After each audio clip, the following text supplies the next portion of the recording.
సుమతి ఇప్పటివరకు నంద్యాల ఉప ఎన్నిక అనగానే భూమా శిల్ప వర్గమే వార్తల్లో ఉండేవి కదా. కానీ ఇప్పుడు కాంగ్రెస్ కూడా తమ అభ్యర్థిని ప్రకటించబోతోంది. అవును, ఇప్పటికే ముగ్గురితో హైకమాండ్ కమిటీ కూడా వేసింది.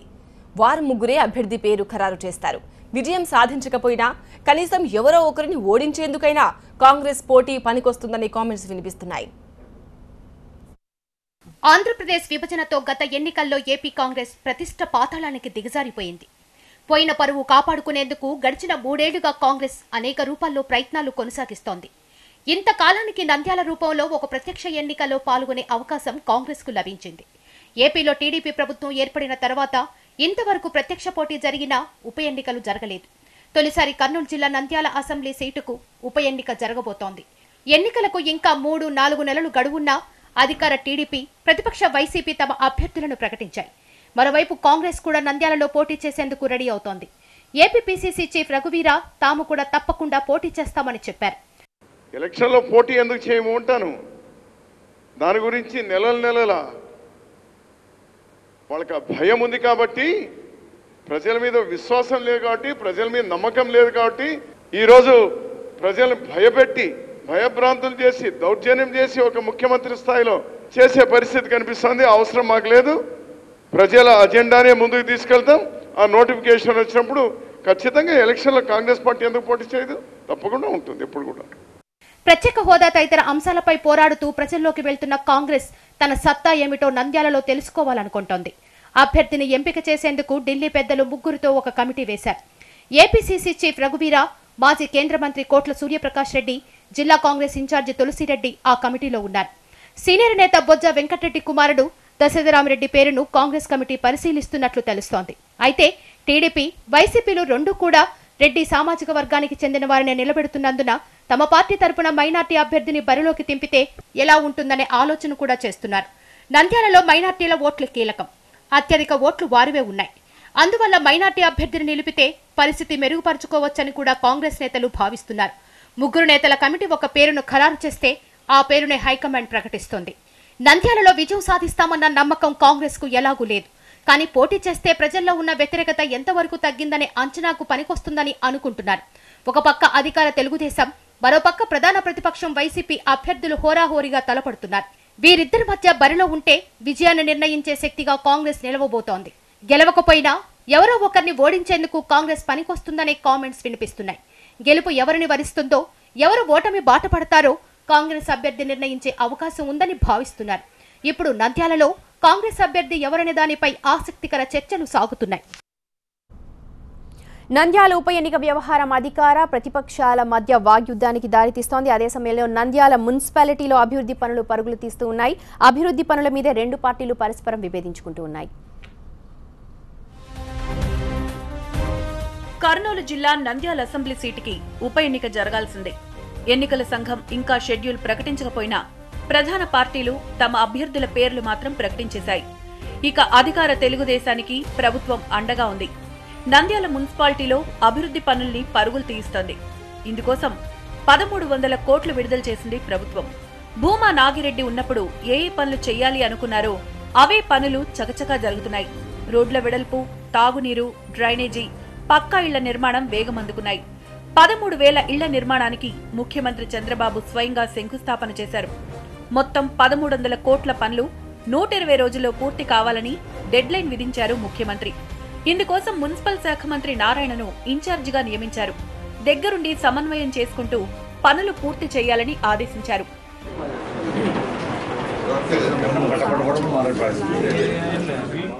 నంద్యాల వచ్చిన మంత్రి నారాయణ పనులు మరింత వేగంగా జరగాలని అధికారులను ఆదేశించారు. అన్ని పనులను జిల్లా మంత్రి భూమా అఖిలప్రియ, టీడీపీ అభ్యర్థి బ్రహ్మానందరెడ్డి సమక్షంలో సమీక్షించారు. ఎప్పటినుంచో ప్రజలు డిమాండ్ చేస్తున్న పనులను ప్రభుత్వం చేపట్టిందని మంత్రి చెప్పారు. అయితే ఈ పనుల్ని ఆపేందుకు ప్రతిపక్షం ప్రయత్నిస్తోందని విమర్శించారు నారాయణ. 400 కోట్ల రూపాయలు exclusive R&B, PR, Panchayati Raj, municipal department sanction చేశారు. హౌసింగ్ కూడా తీసుకుంటే మొత్తం 1300 కోట్ల రూపాయలు ఈరోజు ఈ యొక్క నంద్యాల కాన్స్టిట్యున్సీకి శాంక్షన్ చేశారు.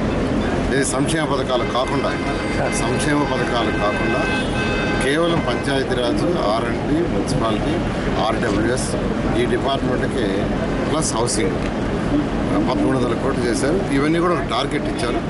హౌసింగ్కి 1 year 3 monthsలో కంప్లీట్ చేయమని, మిగతా అన్నీ కూడా 120 daysలో కంప్లీట్ చేయాలన్నారు. 60 daysలో మేజర్ పార్ట్ అవుతుంది. మిగిలినవన్నీ కూడా 120 రోజుల్లో కంప్లీట్ చేయడం. మంత్రి నారాయణ విమర్శలు తిప్పికొట్టారు వైసీపీ నంద్యాల అభ్యర్థి శిల్పా మోహన్ రెడ్డి. వీరు చెప్తున్న అభివృద్ధి పనులు ఇప్పటిదాకా ఎందుకు చేయలేదని ప్రశ్నించారు. ప్రభుత్వం 13,000 ఇళ్లు నిర్మిస్తామంటే దరఖాస్తులే రావడం లేదన్నారు. 20 రోజుల్లో యుద్ధ ప్రాతిపదికన ఎందుకు చేస్తున్నారు? ఎలక్షన్లు ఉన్నాయి కాబట్టి. మరి ఎలక్షన్ లేనప్పుడు చేయాలి కదా. మరి ఆ రోజు ఏదో 1300 కోట్లు తీసుకొస్తాము, 1000 కోట్లు తీసుకొస్తాము, 900 కోట్లు తీసుకొస్తాము. నేనేదేమంటే ఇండ్లే 13,000 ఇళ్లకు సంబంధించి 950 కోట్లు కేటాయించినప్పుడు ఈ రోజు వరకు 850 అప్లికేషన్ల కంటే రాలేదు. 13,000 ఇళ్లకు మీరు అప్లికేషన్ పెట్టమంటే అది కూడా ముందు అప్లికేషన్లు పెట్టుకోమన్నారు. ఇప్పుడు అప్లికేషన్లు అవసరం లేదు, డీడీ కడితే ఇస్తామంటున్నారు. అంటే ఏంటి? డిమాండ్ లేదు దానికి. అపార్ట్మెంట్లు అంటే ఎవరు ఇష్టపడడంలా. అది కూడా మరి అపార్ట్మెంట్లకు ఇంట్రెస్ట్ లేనప్పుడు మీరు 13,000 కోట్లు 1300 కోట్లు మేము శాంక్షన్ చేసినాం, 13,000 ఇళ్ళు ఇచ్చినాం అనడం తప్పు అవుతుంది. ఉప ఎన్నికల కారణంగా నంద్యాలలో ప్రభుత్వ నిధులు ప్రవహిస్తున్నాయి. గతంలో ఎవరికీ పట్టని నంద్యాల అభివృద్ధి కోసం ప్రభుత్వం ఎంతో శ్రద్ధ తీసుకుంటోంది. ఎన్నికల సంగతి తర్వాత ముందు తమ పట్టణం బాగుపడుతుందని ప్రజలు సంతోషిస్తున్నారు. ప్రజల ఆనందం ఒకెత్తైతే 2 ప్రధాన పార్టీల నేతలు ఒకరిపై మరొకరు దుమ్మెత్తి పోసుకుంటున్నారు. ఓవైపు పోలవరం నిర్మాణాన్ని ఖచ్చితంగా ఇన్ టైంలోనే పూర్తి చేస్తామని చంద్రబాబు చాలా పట్టుదలగా ఉన్నారు. కానీ పోలవరమే పెద్ద కన్ఫ్యూజన్ అంటున్నారుగా మాజీ ఎంపీ ఉండవల్లి. అవును, అసలు ప్రాజెక్టు దగ్గరకు నీరు రాకుండా నిర్మిస్తున్న కాఫర్ డ్యామ్ నే నిజమైన డ్యామ్ అన్నా ఆశ్చర్యపోనక్కర్లేదు అన్నారు ఉండవల్లి. పోలవరం నిర్మాణమే పెద్ద కన్ఫ్యూజన్ గా ఉందని వ్యాఖ్యానించారు మాజీ ఎంపీ. పోలవరం ప్రాజెక్ట్ వస్తే మాత్రం నాకెందుకు ఒక నమ్మకం, రాయలసీమలో ఈ 4 జిల్లాలు ఇప్పుడున్న దానికన్నా 100% ఇంప్రూవ్మెంట్ అవుతుంది. ఇరిగేషన్ 200-300 కూడా అవ్వచ్చు. 100% అయితే మినిమం ఇంప్రూవ్మెంట్ ఉంటుంది. కాపర్ డ్యామ్ అంటే టెంపరీగా ఒక అడ్డుకట్టేసి ఆ సమ్మర్ టైంలో, సీజన్ టైంలో అడ్డుకట్ట వేయటం వల్ల చిన్న చిన్న వాటర్ ఫ్లోస్ ఉంటే ఆగిపోతాయి. ఎక్కడైతే వీళ్ళు వర్క్ చేస్తున్నారో ఆ వర్క్ చేసే ఏరియాకు నీళ్లు రాకుండా ఉండటం కోసం వేసేదాన్ని కాపర్ డ్యామ్ అంటారు. ఆ కాపర్ డ్యామ్ అనేది మళ్ళీ ఫ్లడ్ రాగానే తీసేస్తారు. ఆ కాపర్ డ్యామే మెయిన్ డ్యాము. దాన్ని 41 మీటర్లకు పెంచుతాను, పెంచి దాని నుంచే వాటర్ ఇచ్చేస్తాను అంటున్నాడు ఆయన. అంటే అసలు పోలవరం ప్రాజెక్టు కాదు ఆయన కడుతున్నది. అక్కడ ఒక ఆనకట్ట కడతాడనమాట. అక్కడ ఒక ఆనకట్ట కట్టి ఆ ఆనకట్ట నుంచి 41 మీటర్లకు ఎందుకు పెంచాలంటే రాజశేఖర రెడ్డి కట్టినటువంటి కాలువల్లోకి వాటర్ వెళ్ళాలంటే కనీసం 41 ఉండాలి. ఆ 41 ఉంటేనే ఆ వాటర్ ఫ్లో వెళ్తుంది. 41 కట్టి గ్రావిటీ మీద వాటర్ ఇచ్చేస్తాను అంటున్నాడు. 18కి ఇస్తాడేమో. ఇలా కాపర్ డ్యామ్ కట్టో లేకపోతే నేను బకెట్లతో తోడి పోస్తాను. ఇప్పుడు పోయలేదా పట్టిసీమ మోటార్ ఎట్టి తోడాడు ఆయన బకెట్. తెలంగాణలో డబుల్ బెడ్రూమ్ ఇళ్ల నిర్మాణానికి సంబంధించి సమాచార హక్కు చట్టం ద్వారా తీసుకున్న వివరాల్ని బయటపెట్టారు మాజీ ఎంపీ పొన్నం ప్రభాకర్. 2,66,000 ఇళ్లను 3 ఏళ్లుగా ప్రభుత్వం మంజూరు చేసింది. వీటిలో ఇంతవరకు 1,708 ఇళ్లు మాత్రమే పూర్తయ్యాయని చెప్పారు పొన్నం. ఈ ప్రభుత్వం ఏర్పడి 3 సంవత్సరాలు ముగుస్తున్నటువంటి సందర్భంగా తెలంగాణ ప్రభుత్వ అచీవ్మెంట్ షీట్ని ఇస్తా ఉన్నాం. కాంగ్రెస్ పార్టీ నాయకులు, మాజీ శాసనసభ్యులు గౌరవ బొమ్మ వెంకన్న గారు, మేము ప్రభుత్వాన్ని అడుగుతున్నాం. 0.05% కూడా అచీవ్మెంట్ లేదు మీద ఈ రాష్ట్రంలో. తెలంగాణ ప్రభుత్వం ఏర్పడి 30 సమయం గడిచిపోయిన తర్వాత కూడా మీరు చెప్తున్నటువంటి వాస్తవంగానైతే 20 లక్షల డిమాండ్ ఉంది. కానీ మీరు ఈ 3 సంవత్సరాల్లో అధికారికంగా అలాటెడ్ బై గవర్నమెంట్ హౌసెస్ అనేటువంటి లెక్క చూపెడితే 2,66,336 ఇండ్లు మీరు టెక్నికల్ గా శాంక్షన్ చేసినామని చెప్తా ఉన్నారు. అందులో టెండర్ల ప్రక్రియ అనేది రకరకాలుగా చూపెట్టి ఇండ్లు ఇప్పటికీ ఇవ్వాలని 31/5 నిర్మాణమైన డేట్ చూస్తే 1,708 మాత్రమే ఇండ్లు పూర్తయినాయి. దీన్ని బట్టి తెలుస్తా ఉన్నది తెలంగాణ రాష్ట్ర ప్రభుత్వం డబుల్ బెడ్రూమ్ గురించి ఎన్నికలకు ముందు వాగ్దానం ఏ విధంగా అయితే చెప్పిందో దానికి విరుద్ధంగా ఈరోజు కార్యక్రమం జరుగుతూ ఉంది. ఎన్డీఏ తరపున రాష్ట్రపతి అభ్యర్థిగా పోటీ చేస్తున్న రామ్నాథ్ కోవింద్ వేసిన 4వ సెట్ నామినేషన్ పై వైసీపీ లోక్సభ పక్షనేత మేకపాటి రాజమోహన్ రెడ్డి 2వ సంతకం చేశారు. నామినేషన్ పత్రాలను బలపరుస్తూ సంతకం చేయాల్సిందిగా కేంద్ర మంత్రులు తమ పార్టీని ఆహ్వానించారని చెప్పారు మేకపాటి. కేంద్ర మంత్రి పట్టణాభివృద్ధి శాఖ మంత్రులు వెంకయ్యనాయుడు గారు అలాగే అనంత్ కుమార్ గారు కూడా మమ్మల్ని ఆహ్వానించారు. 4వ సెట్ నామినేషన్ సందర్భంగా మీరు సెకండర్గా సంతకం చేయాలని చెప్పి చెప్పడం జరిగింది. అదే సందర్భంలో మరి మా పార్టీ నాయకులు జగన్మోహన్ రెడ్డి గారి ఆదేశాల మేరకి, వారి ఆహ్వానం మేరకి నేను ఇక్కడ రావడం జరిగింది. ఇప్పుడు 4th set of nomination papers ఈరోజు ఆఖరి దినం. వెంకయ్యనాయుడు గారు ప్రపోజరు, నేను సెకండరీగా, వారు ప్రపోజల్ తర్వాత 59 మంది ప్రపోజల్ లిస్టులో ఉన్నారు. సెకండ్ చేసిన వ్యక్తి నేను, నా తర్వాత 59 మంది వ్యక్తులు అందరూ సంతకాలు చేసి ఈరోజు nomination papers secretary general Lok Sabha వారికి ఇవ్వడం జరిగింది. ఇక రాష్ట్రపతి ఎన్నికల ప్రచారం గౌరవప్రదంగా జరగాలన్నారు బీజేపీ తెలంగాణ అసెంబ్లీ పక్ష నేత కిషన్ రెడ్డి. ఎన్డీఏకి రాష్ట్రపతిని ఎంపిక చేసే అవకాశం 2 సార్లు వస్తే ఒకసారి అబ్దుల్ కలాంను ప్రతిపాదించామని, ఇప్పుడు దళిత మేధావిని ఎంపిక చేశామని చెప్పారు. యూపీఏ అభ్యర్థి ఎలాగూ ఓడిపోవడమే కనుక జగ్జీవన్ రామ్ కుమార్తెను రంగంలోకి దించారని విమర్శించారు కిషన్ రెడ్డి. మంచి మెజార్టీతో, కంఫర్టబుల్ మెజార్టీతో ఈరోజు ఎన్డీఏ అభ్యర్థి గెలుస్తారు. కాంగ్రెస్ పార్టీ చేస్తున్నదంతా కూడా వృధా ప్రయాస. కాంగ్రెస్ పార్టీకి సంబంధించినటువంటి ఏదైతే ఎక్స్పెక్టేషన్ చేశారో వాళ్ళకు అనేక రకాల మద్దతు వస్తుందని రోజు రోజు ఒక్కొక్క పార్టీ, ఒక్కొక్క వర్గము ఈరోజు కాంగ్రెస్ పార్టీ యొక్క గ్రూపులో నుంచి వచ్చి బయటకు వస్తూ ఉన్నారు. కాబట్టి రామ్నాథ్ కోవింద్ గారి గెలుపు నల్లేరు మీద నడక మాత్రమే. వారి విషయంలో కాంగ్రెస్ పార్టీ ఇప్పటికైనా, ఎందుకంటే రాష్ట్రపతి పదవి, రాష్ట్రపతి యొక్క అభ్యర్థులు ఎవరైనా సరే, అది కాంగ్రెస్ పార్టీ కానీ లేక ఎన్డీఏ కానీ, యూపీఏ కానీ ఎన్డీఏ కానీ, ఎవరైనా కూడా గౌరవప్రదమైనటువంటి ప్రచారం జరగాలి. రాష్ట్రపతి అభ్యర్థి దిగజారు రాజకీయాలతో ప్రచారం జరగకూడదని నేను కోరుకుంటున్నాను. గతంలో బాబు జగ్జీవన్ రామ్ కూతుర్ని తీసుకొచ్చారు. ఇప్పుడు బాబు జగ్జీవన్ రామ్ గారు ఈ దేశ ప్రధానిగా అవకాశం ఉంటే ఆ రోజు బాబు జగ్జీవన్ రావు గారిని దేశ ప్రధానిగా కాకుండా అడ్డుకున్నటువంటి చరిత్ర కాంగ్రెస్ పార్టీ. ఈరోజు మళ్ళీ భారతీయ జనతా పార్టీ ఎన్డీఏకు 2 సార్లు రాష్ట్రపతి అభ్యర్థులుగా పెట్టడానికి అవకాశం ఉండింది. గతంలో వాజ్పేయి గారు ప్రధానమంత్రిగా ఉన్నప్పుడు అబ్దుల్ కలాం గారిని మేము అభ్యర్థిగా రంగంలోకి దింపాం.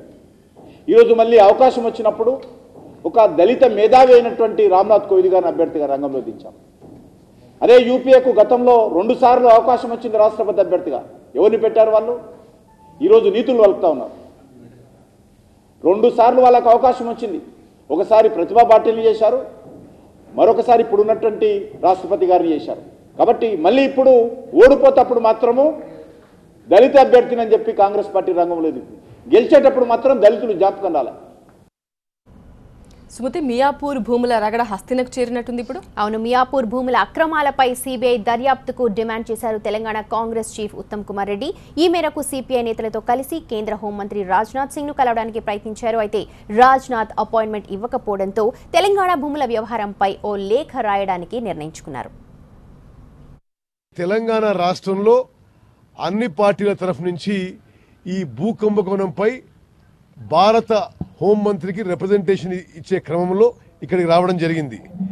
మరి దీంట్లో ఈ మధ్య మీరు అందరూ తెలుసు, మియాపూర్ అనే చోట 800 ఎకరాల ల్యాండ్ స్కామ్ జరిగింది. రాష్ట్ర ప్రభుత్వం ఆధ్వర్యంలో ఉన్న సిఐడి దీనికి ఇంపార్షియల్గా ఎంక్వైరీ చేయలేరు. ఇది మీరు సిబిఐ ఎంక్వైరీ చేసి దోషులను శిక్షించాలి, రాష్ట్ర కేంద్ర ప్రభుత్వాల ఆస్తులను కాపాడాలని చెప్పి ఈ రిప్రజెంటేషన్ తయారు చేసి ఇది వారికి ఇవ్వడానికి ఢిల్లీకి వచ్చాము. కానీ దురదృష్టవశాత్తు కేంద్ర హోంమంత్రి గారు మాకు అపాయింట్మెంట్ ఇవ్వడానికి సుముఖంగా లేడు. నిన్న ఒక కారణం చెప్పినారు, ఈరోజు అడుగుతూనేమో ఆరోగ్యం బాగాలేదంటారు. సరే, ఆరోగ్యం బాగాలేకుంటే విషయమే స్పీడీ రికవరీ. సరే, మీ తెలంగాణలో కేంద్ర రాష్ట్ర ప్రభుత్వాలకు చెందిన భూములు అన్యాక్రాంతమవుతుంటే రాష్ట్ర ప్రభుత్వం చోద్యం చూస్తోందని ఆరోపించారు కాంగ్రెస్ సీనియర్ నేత దిగ్విజయ్ సింగ్. కేంద్రంలోని బీజేపీ ప్రభుత్వం టీఆర్ఎస్ ప్రభుత్వాన్ని కాపాడుతోందని ఆరోపించారు. ప్రభుత్వ భూములను కాపాడాల్సిన ప్రభుత్వమే కార్పొరేట్ల పరం చేస్తోందని ఆరోపించారు Digvijay Singh. This is one of the largest land scam in the history of Telangana, and also where Congress Party, TDP, CPI, CPM and Joint Action Committee, which had spearheaded the campaign for a separate state of Telangana, have asked for a CBI investigation in this huge land scam. ఆర్థిక సంస్కరణలతో నవభారతానికి నాంది పలికిన అపర చాణక్యుడు PV Narasimha Rao. PV 96వ జయంతి సందర్భంగా తెలుగు రాష్ట్రాల్లో ప్రత్యేక కార్యక్రమాలు జరిగాయి. తెలంగాణ ప్రభుత్వం పివి జయంతిని అధికారికంగా నిర్వహించింది. పివికి భారతరత్న ఇవ్వాలని కేంద్రాన్ని కోరింది. ఇక అటు విజయవాడ సెంట్రల్లో పివి నరసింహారావు విగ్రహాన్ని ఆవిష్కరించారు టీడీపీ నేతలు.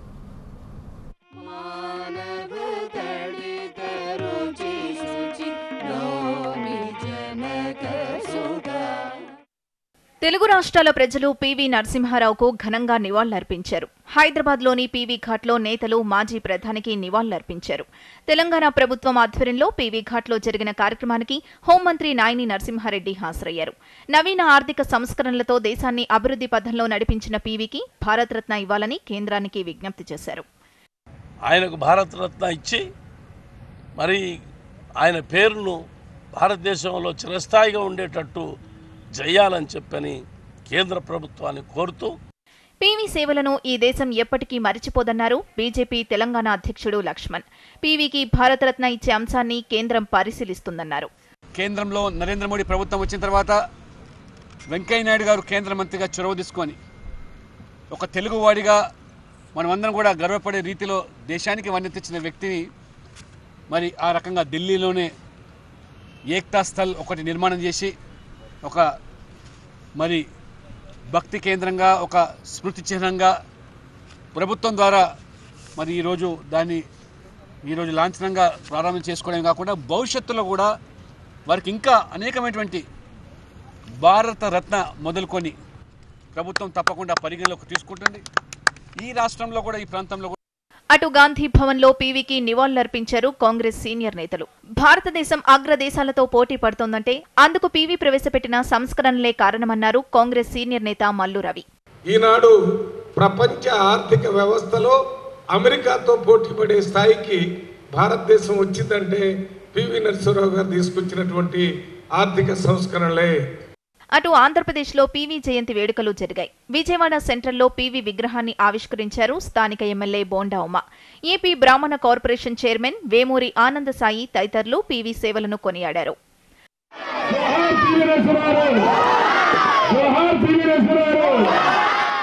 ఈరోజు ఆంధ్రప్రదేశ్ రాజధాని నడిబొడ్డు అయినటువంటి సెంట్రల్ నియోజకవర్గంలో ఈ విగ్రహావిష్కరణని పెట్టాం. దానికి వేమూరి బ్రాహ్మణ కార్పొరేషన్ చైర్మన్ కానీ నగరంలో పెద్దలందరినీ కూడా పిలుచుకొని మేము ఆవిష్కరించుకోవడం మా పూర్వజన్మ సుకృతంగా భావిస్తూ ఉన్నాం.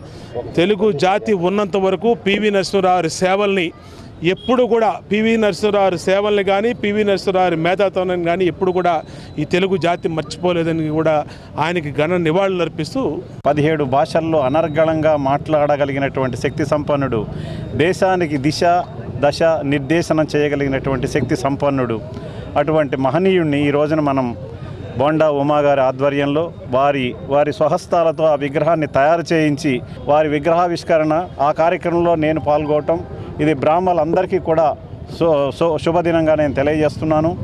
ఉమ్మడి రాష్ట్ర ముఖ్యమంత్రిగా, కేంద్ర మంత్రిగా, దక్షిణాది నుంచి తొలి ప్రధానిగా, నూతన సంస్కరణలకు పునాది వేసిన రాజనీతిజ్ఞుడిగా తెలుగు ఖ్యాతిని అంతర్జాతీయంగా రెపరెపలాడించిన పివికి భారతరత్న ఇవ్వాలని నేతలు కోరారు.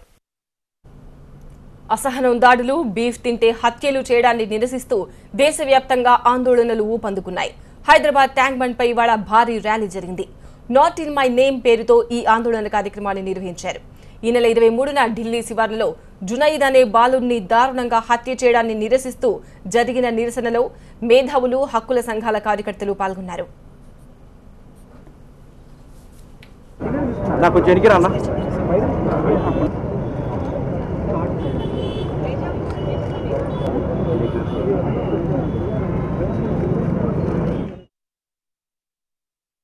ఇవాళ దేశమంతా నాట్ ఇన్ మై నేమ్ అని ఒక సివిల్ సొసైటీ మూమెంట్ చేస్తున్నాం. ఎందుకు ఈ మూమెంట్ లాంచ్ చేసినామంటే చాలామంది ఈ దేశంలో కొంతమంది ఏమంటున్నారంటే ఆర్ఎస్ఎస్ కానీ బీజేపీ ఆర్గనైజేషన్ కానీ ఈ దేశంలో మీరు ఏం తినాలో మాకు చెప్పాలి, మీకు తినడానికి వీల్లేదు, బీఫ్ తినడానికి వీల్లేదు, మటన్ తినడానికి వీల్లేదు, ఏం మాట్లాడాలి, ఎక్కడ మాట్లాడాలి, ఎప్పుడు మాట్లాడాలి అని అదొక విషయం. ఇంకోటి ఏమంటున్నారు చాలామంది మైనారిటీస్ కానీ ముస్లిమ్స్ కానీ దళిత్స్ కానీ వాళ్ళని చంపేస్తున్నారు. కాబట్టి మేము అనేది ఏంటంటే కొంతమంది మైనారిటీస్ ఈ దేశంలో ఉండడానికే వీల్లేదు, వాళ్ళు పాకిస్తాన్ వెళ్ళిపోవాలని కూడా అంటున్నారు. కాబట్టి ఈ మూమెంట్లో అందరూ పార్టిసిపేట్ చేయాలని, నాట్ ఇన్ మై మూమెంట్ ఇక్కడే కాదు, హైదరాబాద్లో కాదు, దేశమంతా ఈరోజు ఈ మూమెంట్ జరుగుతుంది. నాట్ ఇన్ మై నేమ్ అని ఒక నేషనల్ లెవెల్ ప్రొటెస్ట్ జరుగుతుంది. లాస్ట్ వీక్ ఢిల్లీలో లోకల్ ట్రైన్లో చిన్న అబ్బాయి 15 సంవత్సరాల అబ్బాయి జునైద్ ఖాన్ని కొట్టి చంపినారు. ఇలా రోడ్ల మీద చిన్న చిన్న నగరాల్లో, పెద్ద నగరాల్లో బాగా వైలెన్స్ మైనారిటీల మీద, దళితుల మీద, బడుగు వర్గాల మీద హింస అనేది చాలా పెరిగిపోయింది. అది కూడా దాని పట్ల అసలు సరైన చర్యలు తీసుకోకపోవడము, దాన్ని ప్రాసిక్యూట్ చేయకపోవడము, దాని మీద అసలు ఏమాత్రం యాక్షన్ తీసుకోకపోవడము, గవర్నమెంట్లు దాని మీద సైలెంట్గా ఉండడం అనేది చాలా బాధాకరమైన విషయం. ఒకవైపు ఎమర్జెన్సీలో చాలా చీకటి రోజులు అని అంటూనే ఇప్పుడు మళ్ళీ ఎమర్జెన్సీగా అన్డిక్లేర్డ్ ఎమర్జెన్సీ అనేది సృష్టిస్తున్నారు. అన్యాయంగా మైనారిటీస్కి చెందినటువంటి వాళ్ళను lynching them in the train అనేది ఇంతకంటే భయంకరమైనటువంటి పరిస్థితి ప్రజాస్వామ్యంలో ఉండదు. దీన్ని ఖండిస్తూ మేమందరం కూడా ఇక్కడ చాలా నిశ్శబ్దంగా ప్రొటెస్ట్ చేస్తున్నాము.